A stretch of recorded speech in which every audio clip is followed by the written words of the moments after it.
नमस्कार, मैं प्रियांशा लाजस और आप देख रहे हैं देश विदेश व राज्य की दिन भर की 21 प्रमुख खबरें। गरियाबंद में भूख से गर्भवती हथनी की मौत, पोस्टमार्टम में हुआ खुलासा। रमन सिंह का राज्य सरकार पर आरोप, कहा केंद्र के पैसों से हो रहा छत्तीसगढ़ का विकास। इम्पोर्टेड कोयले से महंगी होगी बिजली, सीएम भूपेश बघेल बोले केंद्र सरकार पर 10 से 20% आयातित कोयला मिलाने को कह रही है, यह 4 गुना महंगा है। केंद्रीय मंत्री अश्विनी चौबे का भूपेश सरकार पर हमला, कहा छत्तीसगढ़ जैसा भ्रष्टाचार नहीं देखा। झीरम हत्याकांड में जांच आयोग ने शुरू की सुनवाई। जशपुर में नाबालिग का अश्लील वीडियो बनाकर करता था ब्लैकमेल, पटना से आरोपी गिरफ्तार। कर्नाटक ठेकेदार की मौत के मामले में डीके शिव कुमार ने सीएम पर साधा निशाना, कहा मुंबई आरोपी ईश्वरप्पा की कर रहे रक्षा। मुंबई इंडियंस के गेंदबाज ने ट्विटर यूजर को लगाई फटकार, चोट की झूठी खबर पोस्ट करने पर सुनाई खरी खोटी। ब्रिटिश पीएम बोरिस जॉनसन का भारत दौरा, गुजरात में करेंगे लैंड, फिर दिल्ली के लिए होंगे रवाना। भ्रष्टाचार के खिलाफ सीएम योगी का action, trade tax assistant commissioner को किया निलंबित। जहांगीरपुरी मामला, अखिलेश यादव बोले बीजेपी बुलडोजर को अपना प्रतीक चिन्ह बना ले। अरविंद केजरीवाल की कठपुतली की तरह काम कर रही है पंजाब सरकार, बोले सिद्धू। कर्नाटक पीएससीआई भर्ती घोटाला, पूर्व भाजपा नेता के पति गिरफ्तार। अक्षय और इमरान की अपकमिंग फिल्म सेल्फी का भोपाल शेड्यूल हुआ खत्म, एक दूसरे को केक खिलाते आए नजर। ट्रेडिशनल मेडिसिन में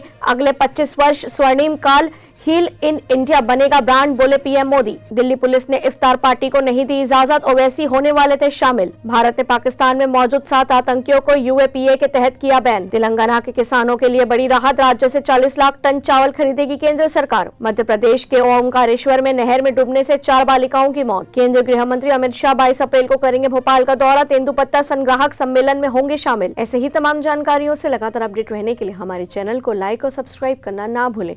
नोटिफिकेशन के लिए बेल आइकन जरूर दबाएं। देखते रहिए न्यूज़ प्लस 21, आपके हक की बात।